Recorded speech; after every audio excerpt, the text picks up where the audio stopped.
Hello everyone, we've reached Friday and we are now firmly looking ahead to Hibernian versus Celtic this Sunday. Later in this video I will speak to Hibs fan Liam, find out just how bad things are at Easter Road, but before then we've got some stuff to cover.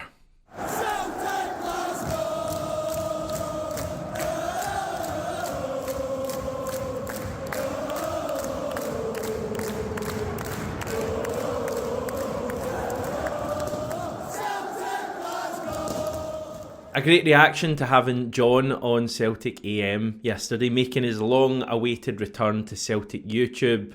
And I think it's fair to say he's been missed talking about Celtic. And if you enjoyed it, you don't have to wait too long for him to be back on the channel. He's going to join me after the game on Sunday, so that should be good. I'm going to mention Adam Idah. I know we're absolutely all sick fed up of any talk about him at this stage. Trust Celtic to make an exciting signing feel just so horrendously mundane and boring. But anyway, there's been an update last night. It came from Stephen McGowan at the Daily Mail. He's reporting that we have launched a fresh bid for Idah. The report says that we had a 4.5 million plus add-ons offer rejected last month. I think that was kind of public knowledge.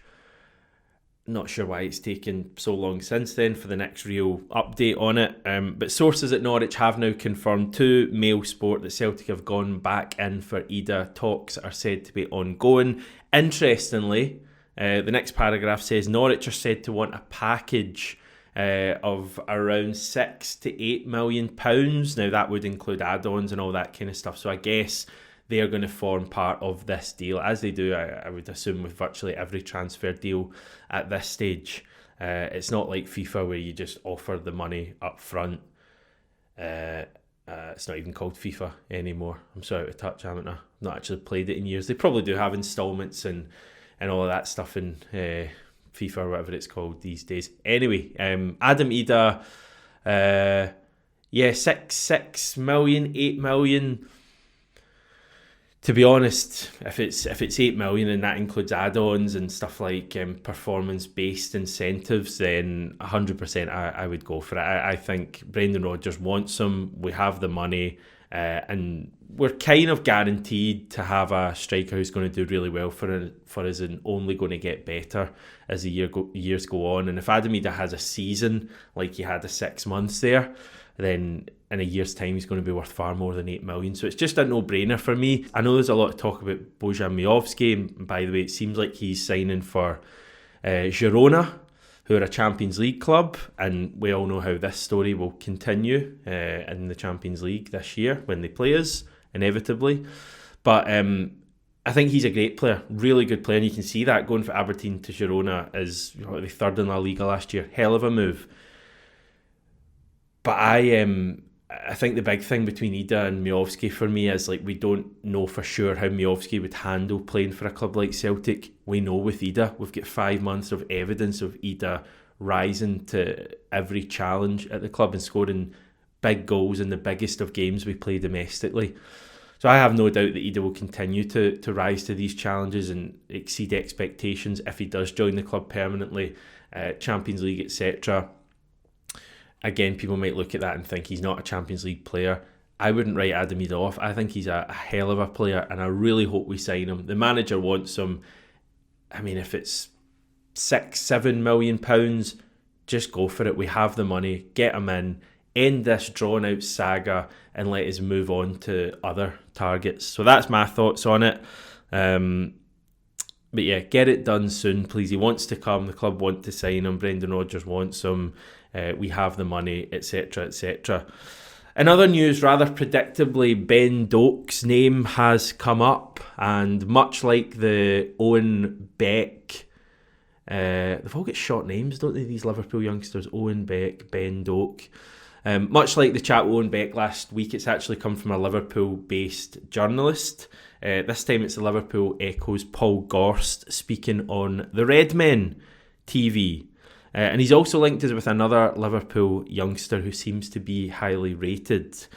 Gorst quoted as saying, Leicester and Southampton are two of the clubs interested in Doak, potentially Celtic as well. As far as I'm aware, the plan was to sit down with his representatives after the tour to discuss what's next and where would be the best fit for him. I don't think Liverpool are actively looking to sell Bobby Clark, but he's a player with loads of interest. Celtic and Rangers are in the mix. Red Bull Salzburg have had a bid rejected, and pretty much half the Championship are interested, including Norwich City and Leeds United. I always switch off from stuff when it's about a player and Celtic and Rangers are linked. That just feels like lazy reporting to me, just lumping teams in for the sake of it. But it's fair to say the Ben Doak stuff is interesting at the very least.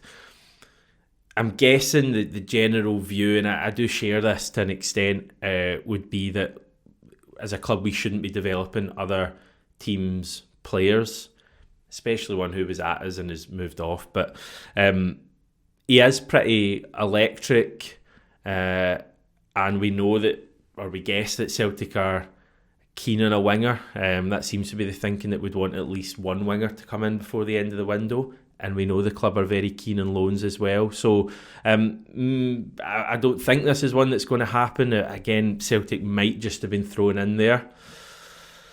But would you take Doak back? I think he's a hell of a player, and I think he's if he can stay injury free, he's going to have a great career. Like, I rate him really highly. Would he start for us?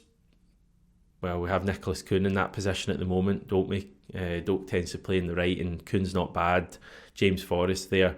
I'm a little bit on the fence with this one. I would probably say this wouldn't be one I'd want to look and do. If I'm wanting a loan sign, it would probably be similar to the Jota one and have an option to buy at the end of it.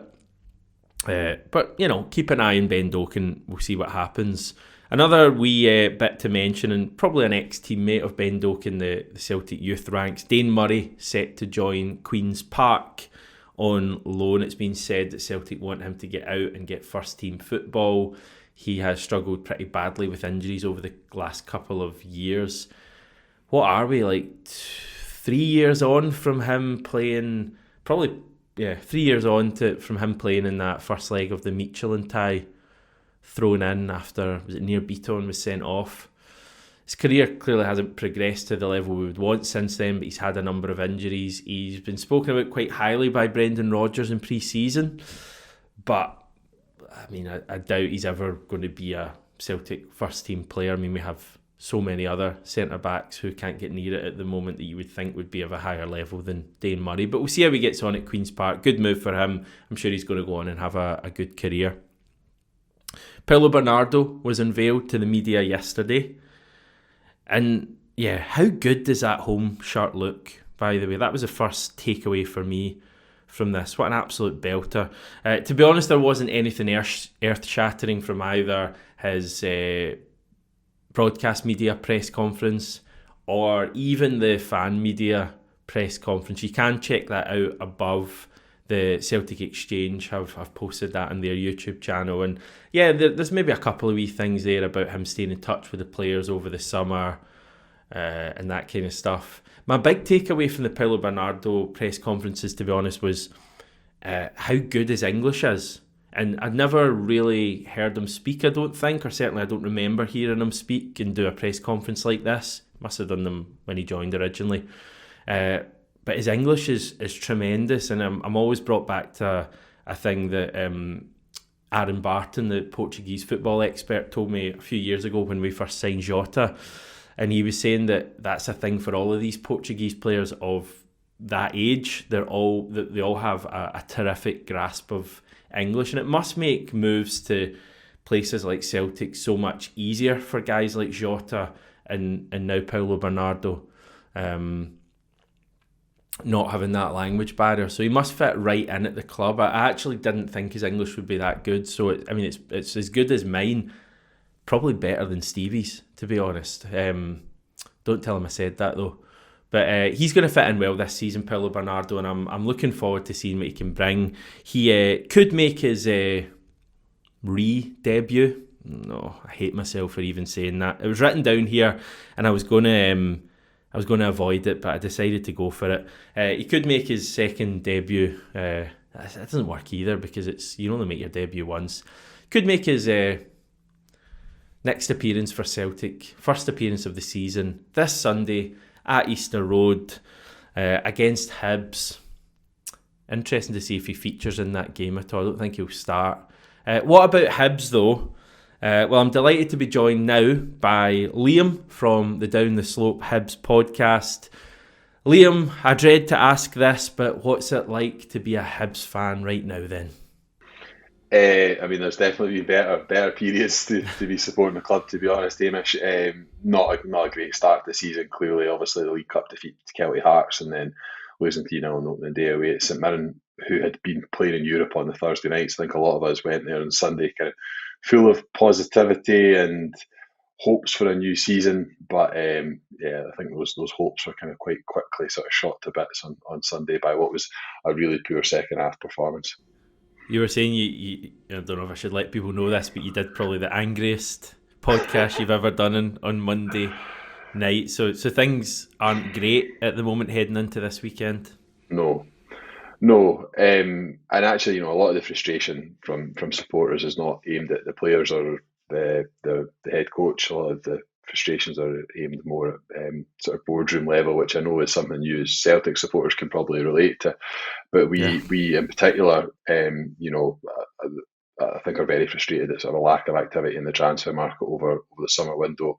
We've obviously given a club legend who's been an interim coach 4 times over the job now as head coach, and I think a lot of supporters just feel as though he hasn't been given the sort of support you would expect going into the first game of the season. And that, coupled with there's still a lot of dead wood in the playing squad from years of poor recruitment that are still sort of lingering around. So quite a lot of frustration from fans at the moment.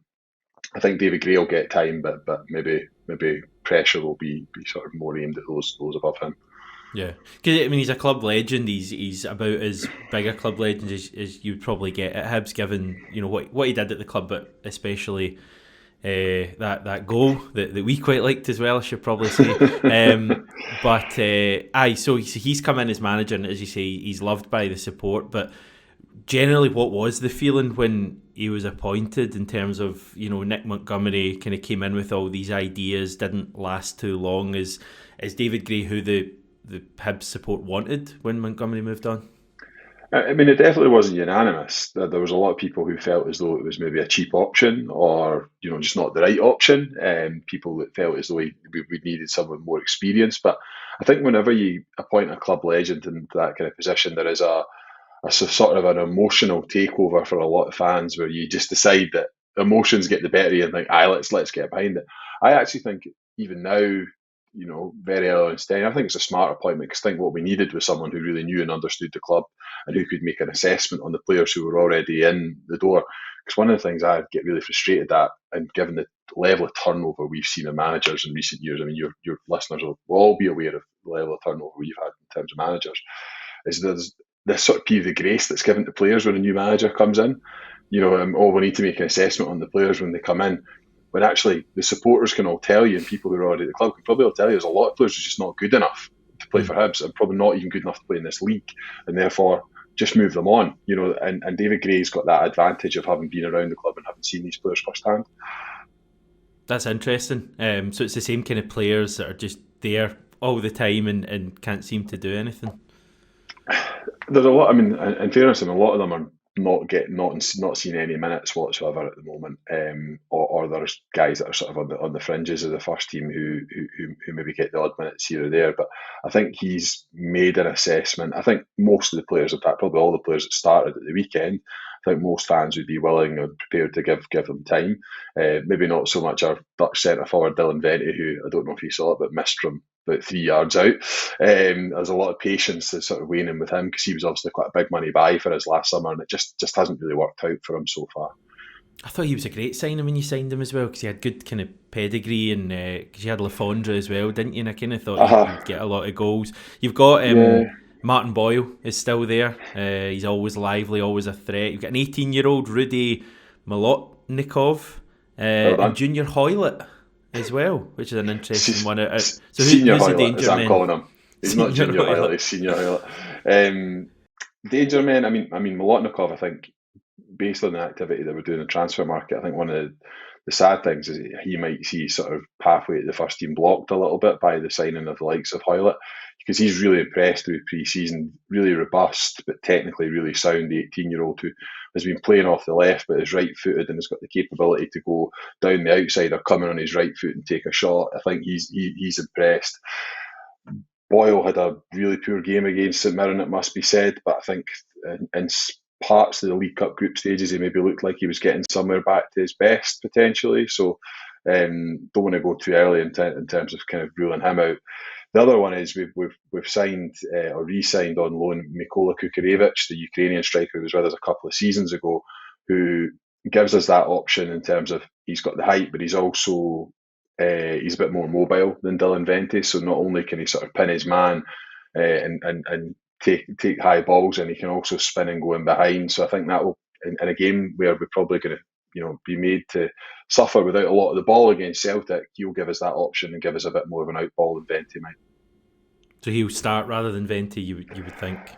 I think that will be dependent on fitness, in all honesty, because he's not played a huge amount of football over the last 12 months. So I think he might be a bench option and may go with Vente from the start. But I think it just all depends on where the player's at in terms of what sort of pre-season he's had. Because this is the thing with him coming from an English club, they're obviously a week or two behind in terms of their preparation. So he might not be quite ready to be thrown in just yet. Okay, first home league game this weekend, champions visiting. It's a pretty big one, but I want to know, what will the atmosphere be like? Will it be a supportive atmosphere, getting right behind the team? Will it be a crowd that are kind of waiting to turn? And also, what about ticket sales? I think in terms of the atmosphere, it'll very much depend on how the game starts. In all honesty, I think the fans will want to be given something to get behind, if that makes sense. I think if we are to lose an early goal in the game, I think things could become quite toxic from our supporters' point of view.